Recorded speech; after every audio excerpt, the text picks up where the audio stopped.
Hello guys, আসসালামু আলাইকুম। সবাই কেমন আছেন? আশা করি ভালো আছেন। আলহামদুলিল্লাহ আমিও ভালো আছি।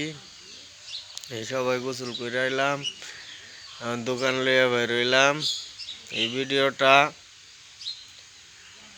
মামু মামিদের জন্য। জানেন তো, দাঁড়াইলে ফুজানি আছে,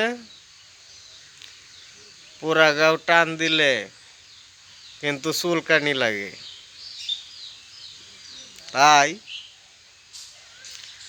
যারা যাদের শ্বশুর শাশুড়ি আছে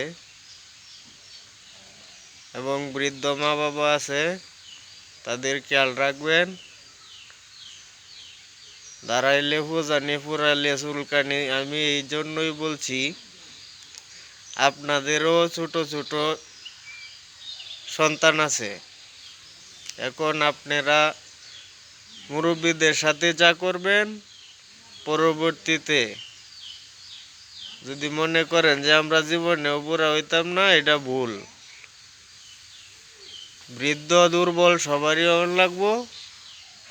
এখন আপনি যতটুক আপনার শ্বশুর শাশুড়িকে করে যাবেন, ঠিক ততটুকুই নিজের সন্তানের থেকে আশা করতে পারবেন, এর বেশি কিন্তু না। তাই সাবধান হয়ে যান সময় থাকতে।